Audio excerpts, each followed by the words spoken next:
Hey guys, and welcome back to What's the Formula. Now I'm doing this one as a special because I've seen reviews being taken on new figures. I don't have Legends 21 Hogan yet, and it seems like everybody is missing a very crucial thing. And I'm going to explain it when I review this one.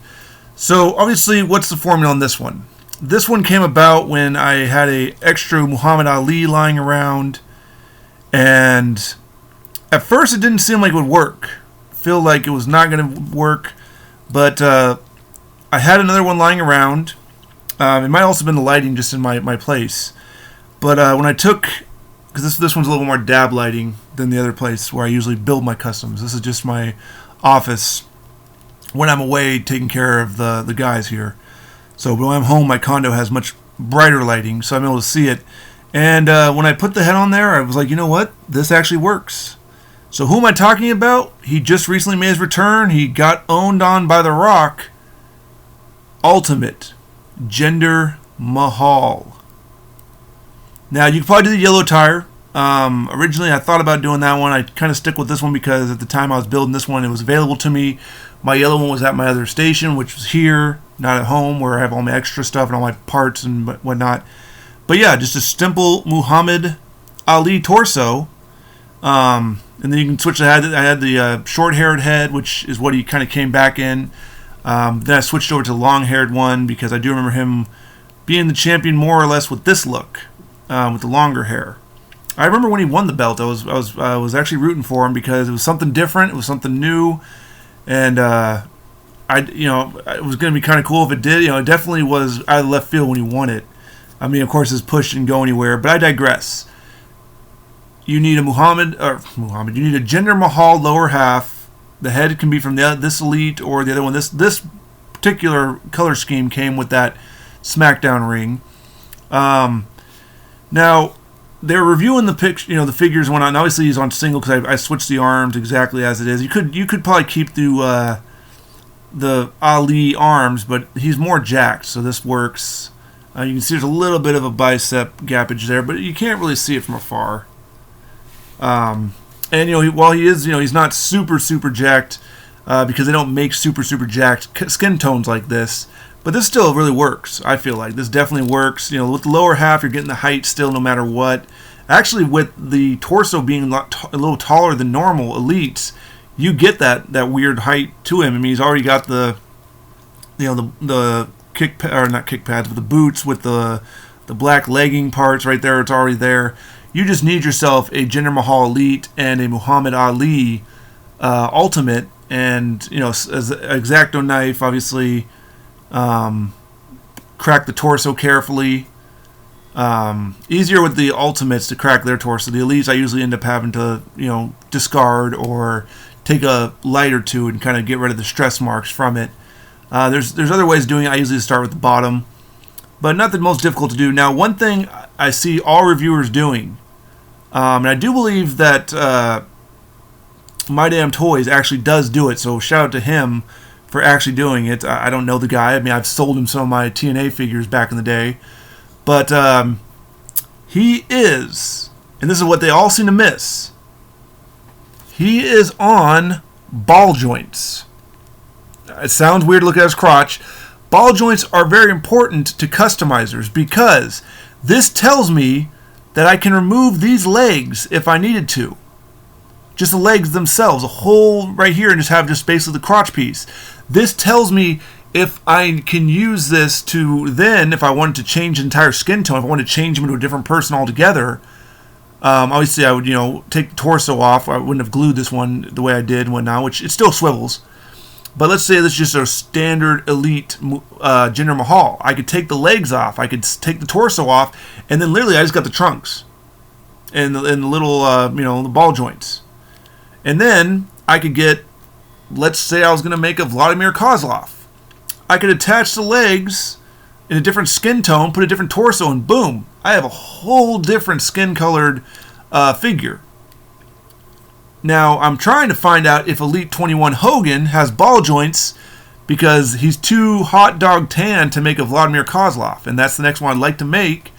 But the only white trunks that are natural white trunks that they have besides that Hogan to my knowledge, is the narcissist, or whatever it is, or narcissist, Lex Luger, but he is on ratchet joints.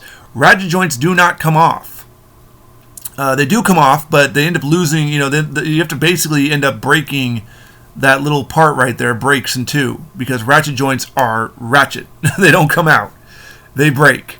Somebody did not know that on the Ultimate Austins. They ended up losing 3 Ultimate Austin lower halves trying to get those legs out, thinking that it was just a stuck joint. Ratchet joints and ball joints are two different things.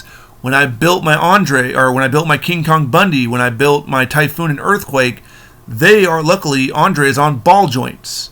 So for future reviewers out there, if you're reviewing a figure, please let people know if it's ball joints or not.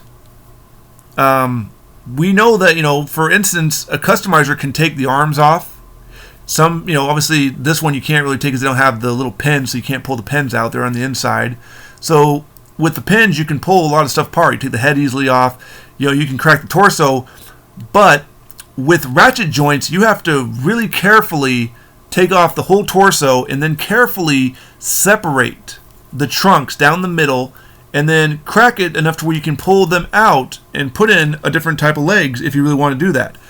I did it with my Jerry Lawler because, as you know, they don't make, at the time, George Steele was not out yet, they don't make that more pudgier builded torso, except for when they made George, Animal Steel. So I had to literally separate and put another thin black trunk Stone Cold on there, so that way it took away that gap that didn't sit there like my Junkyard Dog suffered from when I first started doing this, not realizing that that's what's going to happen if you don't do that. So I will be rebuilding a Junkyard Dog in the future, but for the time being, it's imperative for us customizers and people in general to know, because ball joints usually don't break like ratchet joints do. Ratchet joints get older, they get stuck sometimes, and they break. Ball joints, you're able to take the leg up higher, practically do the splits with them almost. I mean, obviously not fully.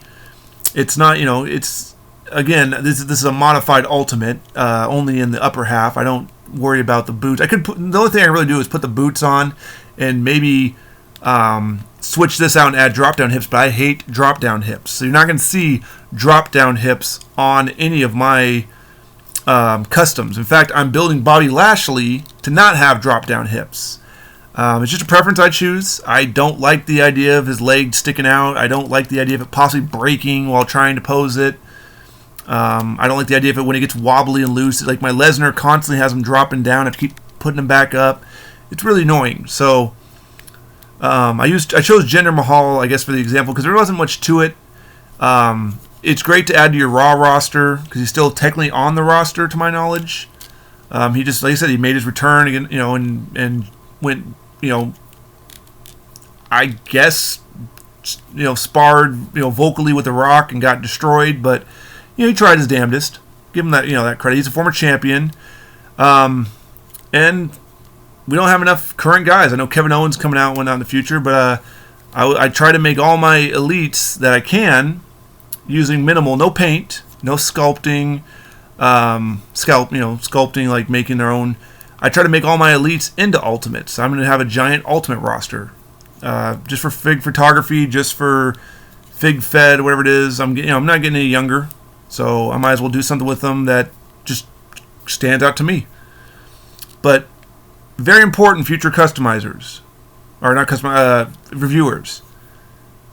Let us know exactly what's on the figure. I've seen everybody skipping over that. They're like, oh, look, he's got legs. Well, yeah, he has legs. What connects the legs? A ratchet joint or a ball joint? It'd be very important if you could tell us that, because it leaves, otherwise it leaves us going, well, heck, what do we have here?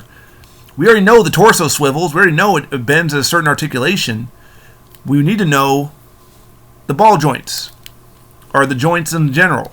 So maybe I'm nitpicking it, but I know some customizers, out there will wait to find out about stuff through other people before they buy a bunch of them. Because if I bought the Hogan Ultimate, the Hogan Legends 21 with ideas of building a bunch of people, and to only find out that his legs are ratchet joints, I'm going to cancel all of them but one because I can't use it. It's going to be horrible. I can't change the skin tone, and not many people had hot dog colored skin. So this video's gone long enough. Here's the formula for Jinder Mahal. There's my rant for understanding the review. Hopefully people see this. Hopefully someone knows the answer to this, because I've been searching YouTube to find anybody, and I've seen reviews, and we get to the point where they talk about the figure, they skip over what I'm looking for to know what's on, if I can switch his legs or not. So till next time, here's a bonus what's the formula. Don't worry, next week like I said, I've got 100 plus new custom figures. I've still got 15 or more in the works. I've still got some at home. I'm waiting for the parts to arrive to build. So I'm not going to run out anytime soon of material. When I do run out in the next year or two, well, then I'll worry about trying to figure out something else. By the way, Fig Fed will be still happening. I'm up to, I think, February, but a large change is coming to it. I'm going to downsize some of the brands, because I realize 12 or 13 people rosters really doesn't do much for storylines. It really makes it kind of difficult to constantly do that many. So I'm going to combine some stuff, and some belts will be lost along the way. Till next time.